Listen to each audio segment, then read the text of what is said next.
All right, good afternoon there, guys. Welcome to the Q&A session for game theory and our migration plans.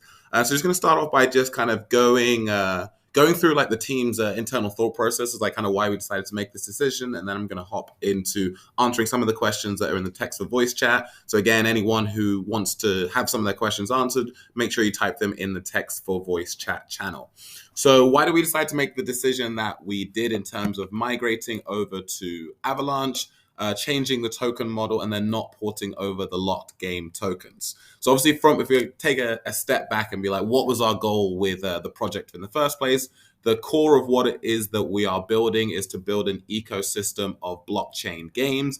The first one initially was going to be Brutal Network, which is going to be the entire ecosystem. And then over time, we've evolved that to include more games, some smaller games in the short term, as we build Brutal Network going on in the background. And we started with the algorithmic stablecoin tomb fork model because at the time of when we were looking to launch the project, a lot of algorithmic stablecoins had been out there. They had done well. They've been a good way to be able to attract capital and raise money because for us, the long-term development of Brutal Network and our other games would take some time, and this would allow us to be able to raise the funds that we needed to build these games and also give us a way to have a currency for our tokens. That was a reason why we chose that model. We felt like it was a good decision and it made sense at the time. Now, obviously, 25th of March was when the farms launched. So fast forward, we're today at the 22nd of May. It's only a couple of months later, but obviously the crypto landscape has changed dramatically since then. Like obviously we've seen Bitcoin drop underneath $30,000. We saw the collapse of Terra, and we saw UST completely collapse. And we saw just a wider market dip where we saw, Tomb go from a height of like, not even a height was over $1 billion, but we saw Tomb when we first launched. Tomb was between $400 and $500 million total value locked. Now they're under 100 million. Savannah Finance was over 500 million as well. Now they're down under 100 million or around $100 million mark. Same thing with a dark crypto. They were well over $150 million. Now they're like a third of that. And so we've just seen this wider market downturn. But more specifically with our model, what we were seeing happening with the algorithmic stablecoins, with our model being to have the games be our source of revenue and to have those games absorb the new currencies they're getting printed by theoretics. When we had just looked at the numbers, looked at the amount of time that we are going to need for game development to build the level of games that we want that are going to be really engaging, people are really going to enjoy and are actually going to be generating a lot of revenue, the time that we needed for that versus the rate of inflation were just untenable. And it was not possible for us to keep up with the rate of inflation based on the current model. But obviously the big thing that triggered, like we already had, concerns about the model, how we're going to keep this going. We had a lot of plans about what we could do to help mitigate that. But the collapse of UST was really the catalyst for us to be like, okay, we need to make a pivot for it. Reason why we think it's pretty straightforward is like UST had all of the institutional backing, all the money. They had a huge community. They had their own blockchain. They had everything that you could want to have a successful algorithmic stablecoin. They had going for them. And then as soon as they were in kind of a weak point, and as soon as there were some big sales and the peg got broken, the trust got lost, and then there was just a massive bank run, and then the entire system has completely collapsed. And now they're looking at launching their version 2. And so seeing that for us, just kind of basically seeing the future that we were headed to, even at best case scenario that we were able to grow massively, that they're just the fundamental issues of those algorithmic stablecoins with the amount of inflation and it not being backed by something real, that for us, it's like, to the time it would take for us to get our games to a point where we were generating enough revenue to actually be able to counterbalance that inflation, we just thought we were fighting a losing battle. So we looked at it and be like, okay, so what could we do? What were our choices? And for us, it's like, okay, we basically boiled it down to a few different choices we can make. Choice number one would be to stay with what it was that we were doing and to make some big shifts in that model. Now, for us, it's like basically came down to like doing a couple of things if we stayed with the same model, staying on Phantom, staying with the algo stable model. We could go down the route of other projects that have had some success, which is bring in more Ponzi type elements into the protocol to help support it, which is like, do things like Nodes has been a big one that has been successful for some projects, or bringing, non-utility NFTs and kind of like some gamified NFTs and those different types of things, or, having our own miner program, those types of things. But from the start, we have had the goal is that our goal was not to be any type of Ponzi scheme. Was our goal was to actually build a real business that had real revenue streams that supported the token prices. And so for us, we didn't want to go down the route of incorporating more Ponzi's into the system to try and buy ourselves more time while we build up the legitimate revenue stream. So we looked at that and we were like, that's not an option that we wanted to go down. The second option would be is like, okay, how do we increase our revenue streams quicker in order to be able to absorb some of that inflation, build more demand? And that's when we got met with the realities of game development. And for you guys who are around, you saw with AlterGene that because again, we were battling that very high rate of inflation that was happening with theoretics. We went from 0 game tokens to almost 3 million tokens in less than 2 months. And we were like, we need to get something out there to absorb it. And so as you saw, we released AlterGene before it was really ready, really 2 or 3 weeks earlier than we wanted to. And you saw the issues we had, with the servers and with it not a lot of people not being able to play it, and the letdown from having the game be released and not be fully ready had more of a negative effect than the positive effect of us having something that people could play. And so we really looked at that situation, was like, hey, if we could, if we just like rush to release Angry Birds or rush to release the RPG game and it wasn't ready, then that wouldn't solve our problems either. So there's a certain amount of time we needed to develop the games, but obviously the protocol was live and we were losing liquidity every single day. So when we looked at staying the course, it's like either adding Ponzinomics was something that we didn't want to go down, and we can't get the games built any quicker than the current speed that we were going at. And so we looked at it and it's like, well, then if that's the case, then we need to have a model that doesn't put so much time pressure on us to either add Ponzi elements that we don't want to, or to release games before they're ready to be released. And so we were like, okay, so if we pivot, what kind of pivot should we make? How should we pivot? So there was the 2 different parts of it. There's the first part, which is moving chains. So why do we decide to do that? Well, a couple of different reasons. The first reason is because, like, since being on the Phantom chain, like we were fans of the Phantom chain, we still are fans of the Phantom chain, but we found that we were not getting deep backing from the larger players on the Phantom ecosystem. And so we weren't getting supported from the network, which was the first reason. So it's not like we were walking away from, a lot of partnerships. We reached out to basically everyone who's everyone on the Phantom chain. We found that we weren't getting a lot of traction. One of the big pushbacks we got was the fact that we were an algorithmic stablecoin in the first place. We spoke with Phantom Alert, we reached out to the Phantom Foundation. They said point blank they don't work with algorithmic stablecoins. And so that was a challenge we faced constantly, because we have our locked tokens and our contracts were much more complicated than just a simple token. A lot of partnerships like auto compounders like Yield Wolf and Beefy wouldn't work with us because of the locked token dynamics, because it's a more complicated thing for them to do. Same thing with Magic. They wanted to do an auto compounder for us. We kept on coming into the locked token issue, making us more difficult to work with than tokens that just had standard contracts. And so forming those partnerships was a challenge for us because of the model.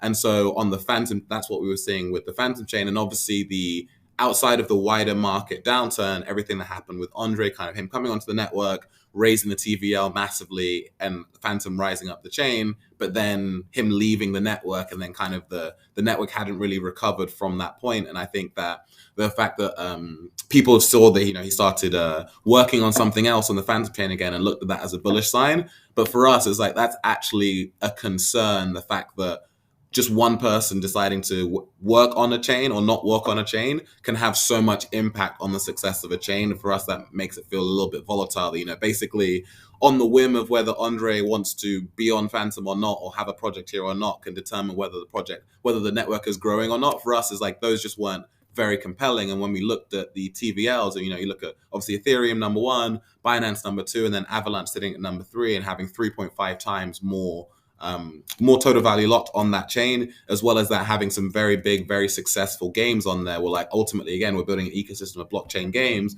So moving on to a chain that already has a lot of successful games on there, already has people in the network who are very used to playing games. For us, it's like that was a great option to migrate over to that chain. And then the second part of it was the locked tokens. And obviously that's been the biggest thing that kind of we've got the feedback off of, was what to do about the locked tokens. We looked at, okay, how much liquidity do we actually have? And the reality is of any cryptocurrency, your own tokens only have value based on the liquidity pools that they're in. We're paired with DAI. So when we looked at the actual amount of DAI that was in the game DAI liquidity pool and the theory DAI liquidity pool, I think before we made the announcement, it was something like maybe 100, between 80 to 100,000 DAI was the total amount that was in those liquidity pools. Now, if we looked at that number and we looked at the amount of outstanding locked game tokens and locked theory tokens, we're like, if we migrate over to Avalanche and we bring those locked tokens with us, we don't have the amount of money to pay out all of those different locked tokens.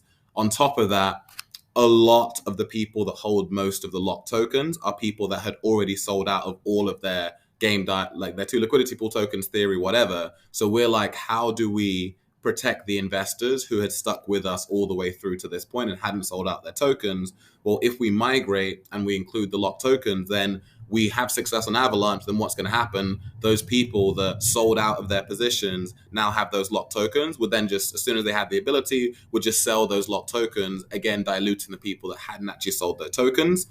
Obviously, from the start, the locked tokens was part of our protocol, but just like with any investment, the locked tokens, lock theory was going to take 2 years to fully unlock. Lock game takes a year to fully unlock. But obviously, unlocking those tokens is dependent on the project being successful. If the project collapses, there's no liquidity. If there's no liquidity, those tokens don't matter anyway. And we're like, if we just stay the course or if we include those locked tokens, it's just going to nuke the project. And so for us, it's like, neither of them are positive choices, but for us it was very clear that to give the project the best chance of having success, migrating over to Avalanche, the best chance of having success in general was to not include the locked tokens with us. We had many conversations, consulted a lot of people, and just the numbers bear out the reality that we could not afford to pay out those locked tokens. Definitely couldn't afford to do it right now, but even for one of the suggestions was like, okay, why not just kind of keep a receipt of the locked tokens that people have, and then when migrating over, give people an opportunity to pay out those tokens. The fact that the majority of those locked token holders are people that did no longer held any of our existing tokens meant for us that all those people would do would just be a complete drain of the liquidity that we had, which would then dilute the people that had actually bought in and still held our tokens. So neither of them are positive options. It's never something that we wanted to do, but given the circumstances, given what's happened with the market, given the fact that we were still new, given the fact that we need time to build our games, given the fact of what happened with UST, we were like, we needed to take dramatic action versus just kind of sitting around and just letting kind of the slow bleed continue on into the future. So that was kind of our thought. That was our thought process. That's the reason why we made that decision. Moving forward in terms of what the steps are going to look like before jumping into the Q&A part of it. So it's five steps to the process. So the first step is our new token. So we are moving completely away from the algorithmic stablecoin model. We're going to have one single token, which is still going to be called GAME. We're going to have two liquidity pools. So we're going to have GAME paired with USDC and also GAME paired with AVAX. People have the choice of whichever of those two tokens that they want to pair with to supply liquidity. We're going to be porting over the tokens, and we're going to initially print an amount of tokens that will allow us to pay out an APR of around about 100% to our liquidity pool, to people who stake the liquidity pool tokens. So we're looking to have a very, very manageable, conservative APR that we're giving out, again, to buy us the time so we're not battling against this huge amount of inflation while we build those games, while we build up our revenue streams. And our goal is that over time is hope to become more deflationary, where our revenue is more than the tokens that exist. And so over time, we're actually burning the tokens and over time we're burning tokens. So that's our goal with that. We're still going to have our governance token, which we master. So same as how we had it here, instead of exchanging theory tokens, it's going to be liquidity pool tokens. So whether you have a GAME USDC liquidity pool tokens or you have GAME AVAX liquidity pool tokens, you can give them into the protocol. You get a wrapped version of that token in exchange for that. And then those people, not only do they get the staking rewards that normal liquidity pool providers would get, but now they get to share in the revenue generated by the protocol. And so we're still going to have those master tokens. For us as well, we're also going to the initial tokens that we print when we migrate over, that's going to be the total supply. If at any point in the future we wanted to add more tokens, whether to increase the rewards we're giving out or for any purpose over there, that would be something that would get voted on by the community. And then we would have a 48-hour time lock before the operator would have the ability to print any new tokens, so that we're giving ourselves the option and the flexibility. If at any point in the future we did want to increase the supply, we have that ability, but that will get voted on by our community, and that would also have a time lock for security purposes. The other part of it too is that we're going to be incorporating a sales tax into the system. That's just going to be something that's going to help protect us from a crazy bank run happening, or people basically massive dumps that would abuse the protocol or dilute some of our holders. So we're going to be incorporating that. That's something that's worked well for other projects. So we thought we'd bring that on board too, to again give us more protection. And then the other big thing we're having is having our own DEX. So for us, that's something that we needed because of the different mechanics we're going to have with our tokens. So we're not going to be on Trader Joe's. We're going to be on our own native DEX, and we're also going to, that's also going to allow us to be able to host other tokens on our DEX. And one of the questions we got asked is, why do people want to use our DEX? Well, number one, we're going to have a lower trading fees than Trader Joe's. Trader Joe's charges 0.3 as a trading fee. For us, it's going to be 0.25. But the real big difference is that any project that hosts their tokens on our DEX, we're going to have a 50-50 revenue share with them. So that 0.25 fee, half of it will go to us and half of it will go to them. So it means that any protocol hosting on our DEX are going to get the benefit of their own trading fees, which they wouldn't get if they went on to Trader Joe's or Pangolin. So that should be a very attractive thing for them, because if they're going to be on a DEX, it's like most projects that are using Trader Joe or Pangolin aren't whitelisted. So for all those projects that aren't whitelisted, they're not really getting any marketing benefits from being on those projects. People have to import the token to even get on there. So it's like, instead of giving away those trading fees to Trader Joe's or Pangolin, why not actually use them to be able to support their own projects? So we think that's going to be a very compelling marketing pitch for those projects. Redemption did it, and they were getting a lot of traction before they had their exploit. So we're taking that concept and we're going to add that, and that gives us another revenue stream that's completely independent of all of our games. So we think that's going to be huge for us. Altagene is going to get ported over, so we're going to be making some changes to optimize it for gas. That's going to get ported over in the migration. And then in terms of how the migration itself is going to work, so once we have a date confirmed, we're going to tell people that date. People will have a 48-hour window to exchange their tokens over. So if they hold either game DAI liquidity pool tokens or theory DAI liquidity pool tokens, they'll give those tokens in to the project. And then when the migration is finished, they would then get new liquidity pool tokens over on Avalanche. If they hold game tokens, theory tokens, HODL tokens, or master tokens, they would hand those tokens in, and then they're going to get game tokens in return. For the game and the theory tokens, they'll have the ratio over. For HODL tokens, they're going to get the exchange rate plus a bonus because they bonded. And for master token holders, they're going to get the exchange rate plus a big bonus because they locked up their tokens for a year. And so they have the 48-hour window to give in those tokens, so everyone's going to know what that window is. Once that 48-hour period is over, then it will be finished, so the migration window will be closed. And then from that point, 24 hours later, we're going to be launching. We're going to be launching on Avalanche. So again, just to recap: 48 hours for people. 48-hour window for people hand in their tokens. Those tokens get handed in. After that, whoever just joined in, if you mute yourself. After that 48-hour window, they're going to have the 24 hours. Later, we're going to be launching over on Avalanche. So that is our plan. That's kind of our